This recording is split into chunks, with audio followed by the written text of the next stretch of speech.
Welcome to the Social Science Department at Burntwood. We teach sociology and psychology, and we're really excited to have you join us for sociology in September. So I'm going to tell you a little bit about the course that hopefully you've signed up to for the right reasons. Sociology is the study of the development, the structure and the functioning of human society. And we kind of start off our first year by pretty much looking at British society and how our society works here. But what's really nice is in the second year we start to think a little bit more about the global nature of the world that we live in, and thinking about how societies may differ around the world, and how actually there are more interactions between different countries and different cultures than there have been in the past. So I want to give you a bit of a flavour of what you do in your sociology A-level. There are four main topics that you study across the 2 years. In the first year you do a topic looking at the family, it's called Families and Households, and then you do a topic on the education unit. You might be interested to know that there are statistical trends which tell us about the differences in achievement between students. These are trends that are nationwide, and they are trends that haven't changed a huge amount for many years. So we know, for example, that girls outperform boys at GCSE. We know that working class students do not do as well as their middle class counterparts. We know that Afro-Caribbean students do not do as well as Bangladeshi students, for example. And one of the things that we're interested in when we study sociology is starting off with those statistics and then beginning to unpick them. Why do those trends exist? What has led to those trends? And we look at the explanations for them, and we look at a variety of theories in sociology to try and understand how these trends could be explained in different ways. In your second year, you do a topic called Crime and Deviance, and you'd also do a topic called Beliefs in Society. Beliefs in Society used to be called the Sociology of Religion, so that gives you a bit of an idea what that is. And I think the Crime and Deviance topic is a brilliant topic to illustrate how being up to date with current affairs is really beneficial in sociology. For many years, sociologists have been interested in crime statistics. So again, we're starting with those statistics. We've been really interested in differences in offending rates, differences in conviction rates, differences in the prison population, and thinking about how people's social background are linked to those statistics. So we'll often look at class, gender, ethnicity, age, and try and look at how these social groupings might be linked to those statistics. Are offenders more likely to come from one particular age group? Are those who are stop and search likely to come from one particular ethnic group?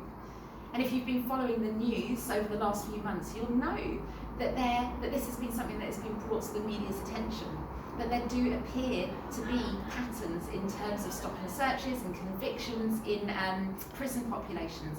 And for many years, sociologists have been trying to explain and explore why these differences in statistics exist. So if you want to join us for a sociology A-level, I would recommend that you're someone who does enjoy watching the news. It could be in whatever format you like it. It might be that you follow it on social media, but knowing what's happening in terms of current affairs is really going to benefit you, and it's going to mean that we can have better discussions in our classrooms, because we like to unpick ideas in sociology. So it tells you a little bit about the skills that you need, but also the skills you'll develop in sociology. Of course, we're going to develop your skills of analysis. Can you break apart an argument? Can you formulate an argument? Can you compare and contrast ideas? We're also going to develop your skills of evaluation.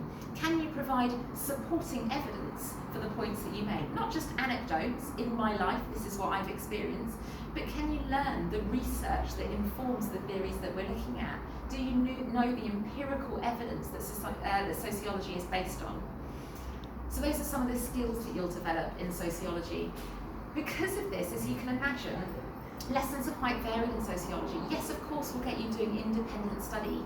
You'll be asked to do homework. We'll be asking you to do some wider reading. But we'll also be asking you to contribute to group work. We might ask you to do presentations. We might ask you to have discussions in a group. We might ask you to plan a piece of research and actually go out and complete it. So there are going to be a variety of tasks that we ask you to kind of get involved in if you choose to join us for sociology next year. So that's a little bit about the skills that you'll get. In terms of the assessment, Sociology is 100% exam, and we are predominantly an essay-based subject. Of course, we're going to work with you on your essay writing skills, but you are going to write a lot of essays, and I can't hide that from you. And in those essays, as I say, we're going to be working on some quite high-order skills in terms of your analysis and your evaluation. You might think, okay, well, I'm definitely interested in this course. How can I do a little bit more research? Why don't you have a look at the textbook that we use? We use a book which is by Rob Webb, and it's called AQA A-Level Sociology, and there's a book 1 and there's a book 2. And if you look this book up, that will give you an idea of the topics that you'll study, and also there is some examples of exam questions in there as well. Okay, so you know what we study, you know how we study it, you know what you'll get out of it. I guess the question is, where do you go with this in the future? Traditionally, people who did sociology degrees will have gone into teaching perhaps. They might have gone into social work, they might have gone into the probation service. But more recently, I think that people are realising that sociology benefits people in so many other arenas. So you might get people going into journalism, you might get people going into nursing. You might find that someone who's interested in biomedicine would do a sociology A-level. We're going to give you a more rounded understanding of the society that you live in. We're going to encourage you to have a balanced outlook on the things that you study, to be able to play devil's advocate. And I can't see how that would disadvantage you in any area going forward. So I hope you like the sound of sociology, and I look forward to meeting you in September.